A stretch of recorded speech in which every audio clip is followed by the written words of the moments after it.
ಹೇಳಿದನಲ್ಲ, ತಾ ಹೇಳಿದನಲ್ಲವೇ,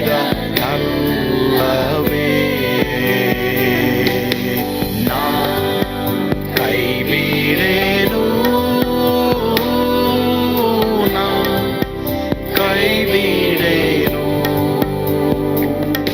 ಆ ಮಾತು ಹೇಳಿದನಲ್ಲ,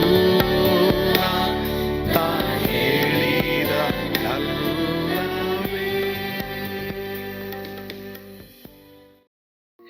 ಯೇಸು ಕೈ ಬಿಡನು ದೈನಂದಿನ ಸತ್ಯವೇದ ಅಧ್ಯಯನಕ್ಕೆ ನಿಮ್ಮೆಲ್ಲರನ್ನು ತಿರುಗಿ ನಾನು ಆಹ್ವಾನಿಸುತ್ತೇನೆ. ನೀವೆಲ್ಲರೂ ಆರೋಗ್ಯವಾಗಿ ಚೆನ್ನಾಗಿದ್ದೀರಾ, ಆತ್ಮೀಕವಾಗಿ ಆನಂದವನ್ನ, ಕ್ರಿಸ್ತನು ಕೊಟ್ಟಂತ ಆನಂದವನ್ನ ಅನುಭವಿಸ್ತಾ ಇದ್ದೀರ ಎಂಬುದಾಗಿ ನಾನು ನಂಬುತ್ತೇನೆ. ಯೇಸು ಸ್ವಾಮಿ ಬೇಗ ಬರ್ತಾ ಇದ್ದಾರೆ. ಆತನು ಮೊದಲಿಂಗನಾಗಿ ಬರ್ತಾ ಇದ್ದಾರೆ. ಯಾಕೆ? ಮೊದಲಗಿತ್ತಿಯಾದ ನಿನ್ನನ್ನ ನನ್ನನ್ನ ಕರ್ಕೊಂಡು ಹೋಗಿ ಬರ್ತಾ ಇದ್ದಾರೆ. ಆದ್ರೆ ಮೊದಲಗಿತ್ತಿಯಲ್ಲಿ ಏನಿರ್ಬೇಕು? ಗುಣಲಕ್ಷಣಗಳಿರ್ಬೇಕು. ಈಗ ಯಾರನ್ನೂ ಸಹ ಎಲ್ಲರನ್ನೂ ಸಹ ನಾವು ಏನೇ ಎಂಬುದಾಗಿ ಕರೆಯಕ್ಕಾಗಲ್ಲ ಅಲ್ವಾ? ಯಾರಿಗೋ ಒಬ್ರು ಮಾತ್ರ ಕರಿಬಹುದು.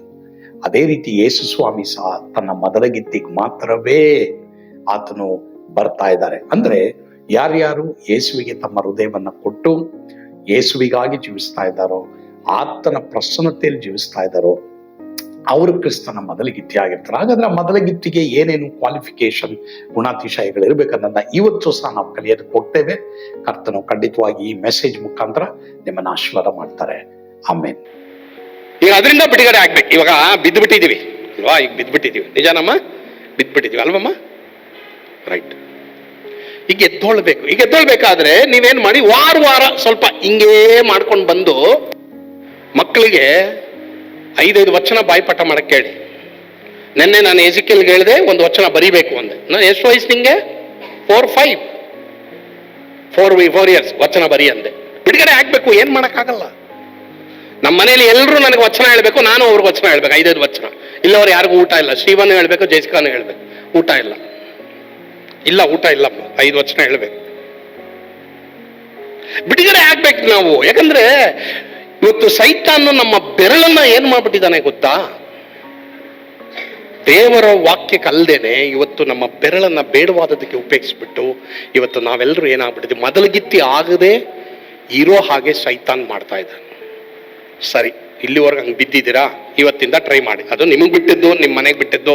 ನಾನೇನು ಕಂಪಲ್ಸರಿ ಮಾಡ್ತಾ ಇಲ್ಲ. ಬಟ್ ಬಿಡುಗಡೆ ಆಗ್ಬೇಕಾದ್ರೆ you have to take a step. ನೀವು ಸ್ಟೆಪ್ ತಗೊಳ್ಳೇಬೇಕು.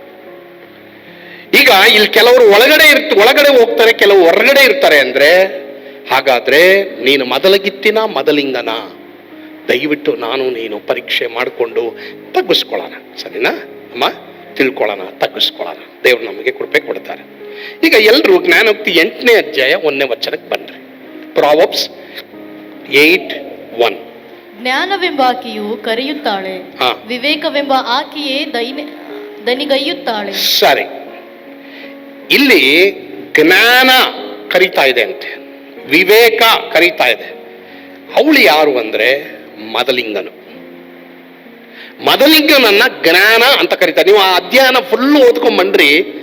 ಅದು ಮೊದಲಿಂಗನು ಕರೀತಾರೆ, ಎಲ್ಲರೂ ಕರೀತಾ ಇದೆ. ಪ್ರಿಯರೇ, ದೇವರು ನಮ್ಮನ್ನ ಪ್ರಾರ್ಥನೆ ಮೂಲಕ, ಆರಾಧನೆ ಮೂಲಕ, ಮನೆ ಪ್ರಾರ್ಥನೆ ಮೂಲಕ, ಬೆಳಿಗ್ಗೆ ಪ್ರಾರ್ಥನೆ ಮೂಲಕ, ಉಪವಾಸ ಪ್ರಾರ್ಥನೆ ಮೂಲಕ ನಾವೆಲ್ಲೆಲ್ಲಿ ತಪ್ಪಿದೀವೋ ಸರಿಯಾಗು ಮಗನೇ ಅಂತ ಕರೀತಾ ಇದ್ದಾರೆ. ಅಥವಾ ನೀವು ಕೆಲವು ಮೆಸೇಜಸ್ಗಳನ್ನ ಕೇಳಿಸ್ಕೊಳ್ತೀರಾ, ನೀವು ನೋಡ್ತೀರಾ. ಅದೆಲ್ಲ ಏನಕ್ಕೆ ಗೊತ್ತಾ? ನಾವು ಸರಿಯಾಗಕ್ಕೆ. ಕೆಲವು ಸಲ ನಾವೆಲ್ಲ ಏನ್ ತಿಳ್ಕೊಳ್ತೀವಿ ಗೊತ್ತಾ? ನಮಗಿಂತ ಮುಂಚೆ ಪರಲೋಕಕ್ಕೆ ಹೋದವರು ಸರಿ ಇಲ್ಲ, ಅದಕ್ಕೆ ಹೋಗ್ಬಿಟ್ರು. ನೀನ್ ಸರಿನಾ? ನಾನೇನ್ ತಿಳ್ಕೊಂಡಿರೋದು ಗೊತ್ತಾ? ನಾನು ಇನ್ನೂ ಸರಿ ಇಲ್ಲ, ಅದಕ್ಕೆ ನನ್ನ ಇನ್ನೂ ದೇವರಲ್ಲಿಟ್ಟವ್ರೆ ಅಂತ ಹಂಗೆ ತಿಳ್ಕೊಬೇಕು. ಅದು ಬಿಟ್ಬಿಟ್ಟು ಇಲ್ಲ ಅವ್ರು ಹಂಗೆ ತಪ್ಪು, ಅದಕ್ಕೆ ಹೋಗ್ಬಿಟ್ಟು ಹಂಗೆ ಹೇಳ್ಬೇಡಿ. ಅವರು ಸರಿ ಇದ್ದಿದ್ದಕ್ಕೆ ಹೋಗಿರ್ಬೋದೇನೋ. ನೀನು ಇನ್ನೂ ಸರಿಯಾಗಬೇಕು ಅಂತ ದೇವ್ರಿಗೆ ಆಸೆ. ಯಾಕಂದ್ರೆ ಬೈಬಲ್ನಲ್ಲಿ ಏನ್ ಬರ್ದಿದೆ ಗೊತ್ತಾ? ಯಾರೂ ನಾಶವಾಗಬಾರ್ದು ಅಂತ ದೇವರು ನಮ್ಮ ಬಗ್ಗೆ ದೀರ್ಘ ಶಾಂತಿ ಉಳ್ಳವರಾಗಿದ್ದಾರೆ. ನೋಡಿದ್ರ ಪ್ರಿಯ ದೇವರ ಮಕ್ಕಳೇ? ಸರಿ, ಜ್ಞಾನ ಕರೀತಾ ಇದೆ. ಯೇಸು ಸ್ವಾಮಿ ನಮ್ಮನ್ನ ವಾಕ್ಯದ ಮೂಲಕ ಕರೀತಾ ಇದ್ದಾರೆ. ಮಗನೇ ಬಿಟ್ಬಿಡಪ್ಪ, ಇದು ಬೇಡ ಅಂತ. 9ನೇ ಅಧ್ಯಾಯ 1ನೇ ವಚನಕ್ಕೆ ಬನ್ರಿ. 9:1. ಜ್ಞಾನವೆಂಬಾಕೆಯು 7 ಕಂಬಗಳನ್ನು ಕಡಿದು ತನ್ನ ಮನೆಯನ್ನು ಕಟ್ಟಿಕೊಂಡಿದ್ದಾಳೆ. ಇಲ್ಲಿ ಮಾತ್ರ ಕಟ್ಟಿಕೊಂಡಿದ್ದಾಳೆ, ಅವಳಿಗೂ ಏನ್ ಹೆಸರು? ಜ್ಞಾನವೆಂಬಾಕೆ. ಹಂಗಾದ್ರೆ ಈ 2 ಅಧ್ಯಾಯದಲ್ಲಿ ಜ್ಞಾನವೆಂಬಾಕೆ ಕೊಟ್ಟಿದಾರಲ್ಲ, 1ನೇದರಲ್ಲಿ 8ನೇ ಅಧ್ಯಾಯ 1ನೇ ವಚನದಲ್ಲಿ ಜ್ಞಾನವೆಂಬಾಕೆ ಯಾರು? ಯೇಸು ಸ್ವಾಮಿ. ಆದ್ರೆ ಈ 9ನೇ ಅಧ್ಯಾಯ 1ನೇ ವಚನದಲ್ಲಿ ಜ್ಞಾನವೆಂಬಾಕೆ ಯಾರು ಗೊತ್ತಾ? ಮದಲಗಿತ್ತಿ. ಯೇಸ್ವಾಮಿ ಮನೆ ಕಟ್ಕೊಳ್ಳಲ್ಲ, ನಮಗಾಗಿ ಮನೆ ಕಟ್ತಾ ಇರೋದು. ಆದ್ರೆ ಜ್ಞಾನವೆಂಬಾಕೆ ತನಗೇ ತಾನು ಮನೆ ಕಟ್ಕೊಳ್ತಾ ಇದ್ದಾರಂತ. ಎಷ್ಟು ಕಂಬ? ಎಷ್ಟು? 7 ಕಂಬಗಳು. ಆ 7 ಕಂಬ ಯಾವುದು ಅದನ್ನ ನಾವು ನೆಕ್ಸ್ಟ್ ವಾರ ನೋಡ್ತೀವಿ. ಯಾಕಂದ್ರೆ ಅದು ಓದಿದೀವಲ್ಲ, 7 ಕಂಬ. ಹಾಗಾದ್ರೆ ಮನೆ ಕಟ್ಟಬೇಕು ನಾವು. ಅದರರ್ಥ ಏನು? ಕ್ರಿಸ್ತನೆಂಬ ಅಸ್ಥಿವಾರ ನಮ್ಗೆ ಹಾಕಲ್ಪಟ್ಟಿದೆ. ಆದ್ರೆ ನಮ್ಮ ಮನೆ ನಾವೇ ಕಟ್ಟಬೇಕು, ದೇವರು ಕಟ್ಟಲ್ಲ. ನಿನ್ನ ಆತ್ಮಿಕ ಜೀವನ ನೀನೇ ಕಟ್ಟಬೇಕು. Your spiritual life you have to build it. ಆ 7 ಕಂಬ ಯಾವುದಂತ ಬರವಾರ ನೋಡೋಣ. ಸರಿ, ಈಗ ಪಾಯಿಂಟ್ ಏನಂತಂದ್ರೆ ಇಲ್ಲಿ ಯಾಕೆ ಮದಲಿಂಗನು ಮದಲಗಿತ್ತಿ ಇವರಿಬ್ರು ಜ್ಞಾನವೆಂಬಾಕೆ ಅಂತ ಕರೆದಿದ್ದಾರೆ ಅಂದ್ರೆ, ಇವರಿಬ್ರು ಒಂದೇ ಆಗಿದ್ದಾರೆ. ಅದಕ್ಕೆ ಇವರಿಬ್ರಿಗೂ ಜ್ಞಾನ ಅಂತ ಕರೆಯೋದು. ಸರಿ, ರವಿ ಅಮೃತ ಇಸ್ ಈಕ್ವಲ್ ಟು ಅಮೃತ ರವಿಕುಮಾರ್ ಅಂತಾನೆ ಕರೆಯೋದು ಅಲ್ವಾ? ಮಿಸ್ಟರ್ ಅಂಡ್ ಮಿಸಸ್ ಅಲ್ವಾ? ಅವರಿಬ್ರು ಒಂದೇ. ಅದೇ ತರ ಪ್ರಿಯರೇ, ಅಲ್ಲೂ ಜ್ಞಾನ ಇಲ್ಲೂ ಜ್ಞಾನವೆಂಬಾಕೆ ಅಂತ ಯಾಕೆ ಕರೆದಿದ್ದಾರೆ ಅಂದ್ರೆ, ಅವರಿಬ್ರು ಒಂದೇ ಅನ್ಯೋನ್ಯತೆಯಲ್ಲಿದ್ದಾರೆ.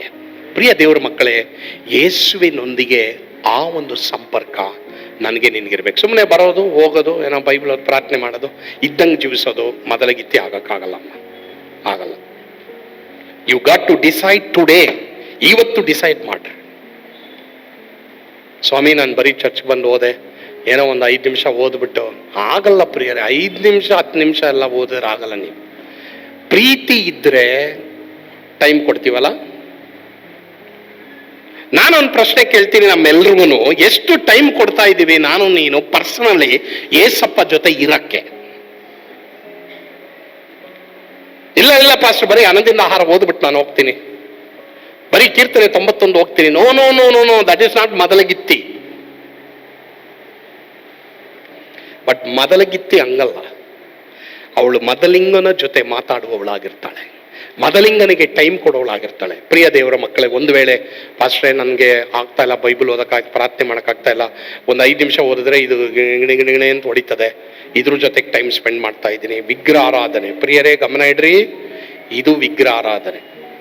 ಸರಿ, ಇಲ್ಲಿವರೆಗೂ ಅಟ್ಯಾಚ್ ಆಗಿದ್ದೀರಾ? ಯಾವ್ದು ನೋಡ್ಬೇಕು ಅದು ನೋಡ್ಬಿಟ್ಟು ಆ ಕಡೆ ಇಟ್ಬಿಟ್ಟು ನಿಮ್ಮ ಕೆಲಸ ನೀವು ಮಾಡ್ರಿ, ನಿಮ್ಮ ವಿದ್ಯಾಭ್ಯಾಸ ನೀವು ಮಾಡ್ರಿ, ಮನೆ ಕೆಲಸ ಮಾಡಿ. ಎಷ್ಟೋ ಜನ ಮನೆ ಕೆಲಸ ಮಾಡ್ತಾ ಇಲ್ಲ ಗೊತ್ತಾ? ಮಕ್ಕಳು, ಎಷ್ಟೋ ಮಕ್ಕಳು ಮನೆ ಕೆಲಸ ಮಾಡ್ತಾ ಇಲ್ಲ. ಯಾಕೆ ಗೊತ್ತಾ? ನಿನಗೆ ಇದ್ರ ಮೇಲೆ ಇದ್ರಲ್ಲೇನೋ ಇಂಪಾರ್ಟೆಂಟ್ ಬಂದ್ಬಿಟ್ಟಿದೆ. ನೀನು ಮನೆ ಕೆಲಸ, ಒಂದು ತಿಂದಿದ ಪ್ಲೇಟ್ ತೊಳೆಯಲ್ಲ, ನೀನು ಒಂದು ಕುಡಿದಿದ್ದ ನೀರು ಗ್ಲಾಸ್ ತೊಳೆಯಲ್ಲ, ಒಂದು ನಿನ್ನ ಬೆಡ್ ನೀನು ಎದ್ದು ಮಲಗಿದ ಹಾಸಿಗೆಯನ್ನು, ಬೆಡ್ಶೀಟು, ಕಂಬಳಿನ ನೀನು ಮರ್ಚಲ್ಲ, ತಲೆದಿಮ್ ಕವರ್ನ ನೀನು ಕರೆಕ್ಟಾಗಿ ಇಡಲ್ಲ. What is that? ವಾಟ್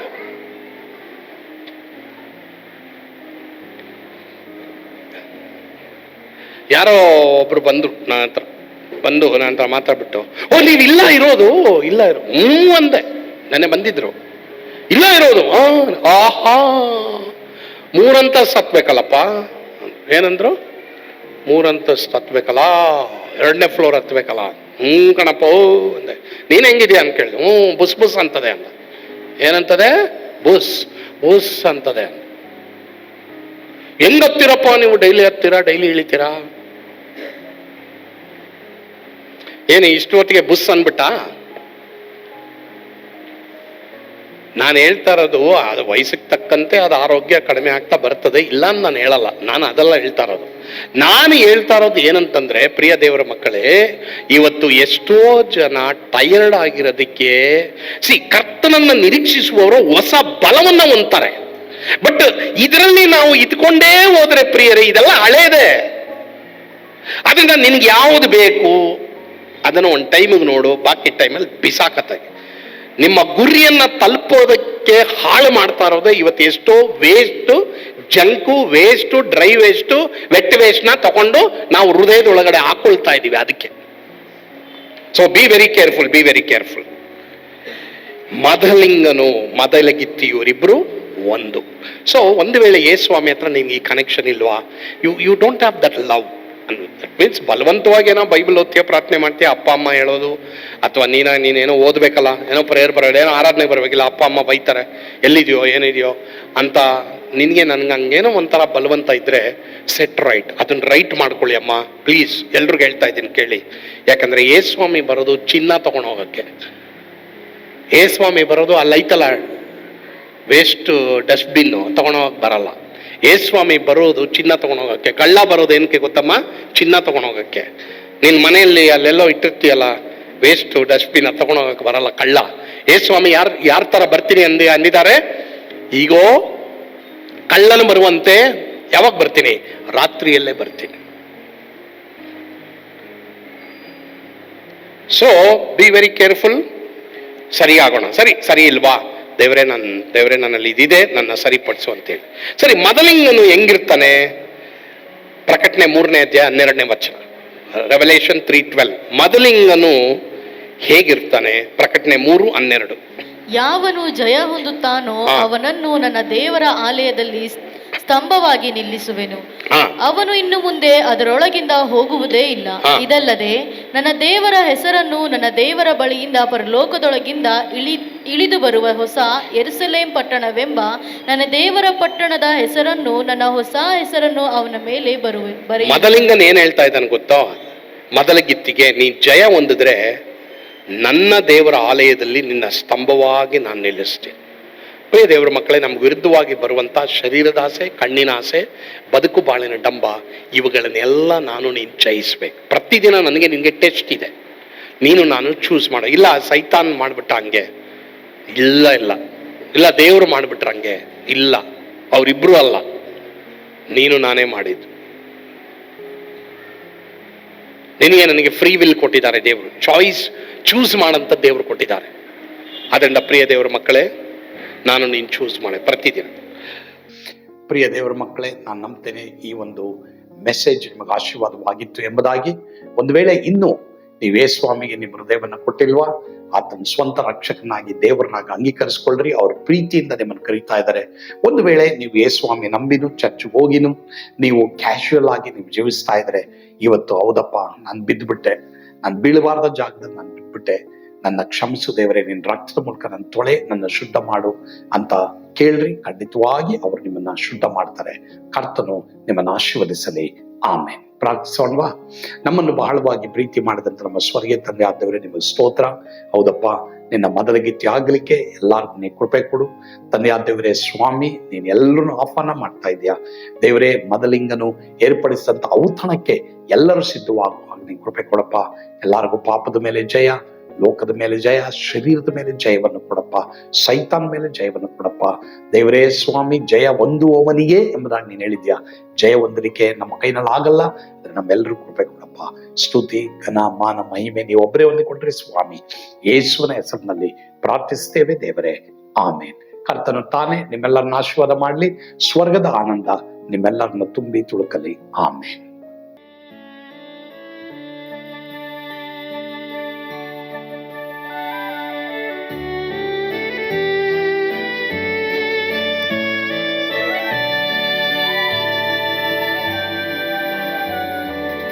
ಓ ಎಂತ ಅದ್ಭುತವಾದ ದಿನ, ನಾನೆಂದಿಗೂ ಮರೆಯೇನು. ಪಾಪಂಧಕಾರದೊಳ್ ಅಲೆದೇನ, ರಕ್ಷಕನ ಕಂಡೇನು. ಕೋಮಲ ಕರುಣೆಯುಳ್ಳ ಯೇಸು ಎನ್ ಕೊರತೆ ನೀಗಿದ. ಕತ್ತಲೆ ಹೋಯಿತು, ಜ್ಯೋತಿಯು ಮೂಡಿತು, ನಾನೀಗ ಧನ್ಯನಾದೆ. ಸ್ವರ್ಗದ ನಂದ ಎನ್ನಾತ್ಮ ತುಂಬಿತು, ಶಿಲುಬೆನಾಥ ಎನ್ ಸ್ವಸ್ಥ ಕೈದನು. ಎನ್ ಪಾಪ ತೋಳೆದ ಈರುಳ ದಿನಕ್ಕೆ ತಿರುಗಿದ ಸ್ವರ್ಗದ ನಂದ ಎನ್ನಾತ್ಮ ತುಂಬಿತು.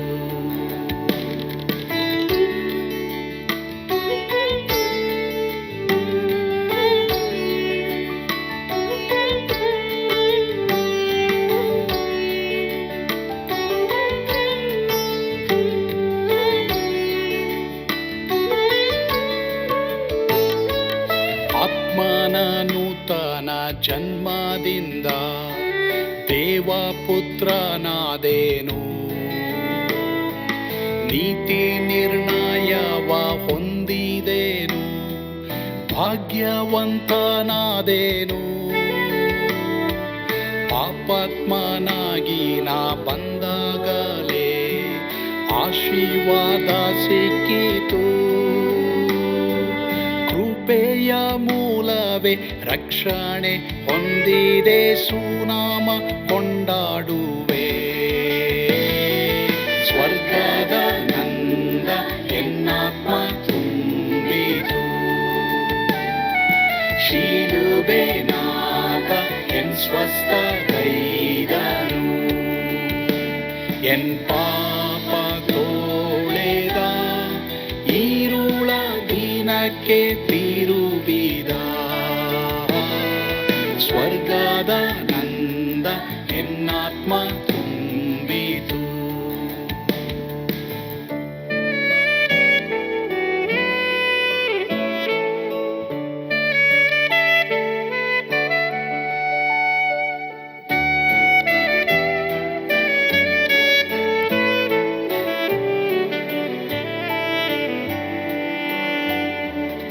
ಅನಂತ ನಿರೀಕ್ಷೆ ಏನಾಗಿದೆ, ಕಾಲವು ತೀರಲಾಗಿ ಸ್ವರ್ಗದ ಭವ್ಯ ಬಿಡಾರದಲ್ಲಿ ನಿತ್ಯವಾಗಿ ಇರುವೆ. ಶಿಲುಬೆ ನನಗೆ ಆಶ್ರಯವೇ, ನಂಬಿಕೆಗಾಧಾರವೇ. ನಿತ್ಯ ಐಶ್ವರ್ಯವ ದಿವ್ಯಾಶೀರ್ವಾದವ ಕರ್ತ ಇವನೇ ನಗೆ. ಸ್ವರ್ಗದ ನಂದ ಎನ್ನಾತ್ಮ ತುಂಬಿತು. ಶಿಲುಬೆನಾಥ ಎನ್ ಸ್ವಸ್ಥಗೈದನು, ಎನ್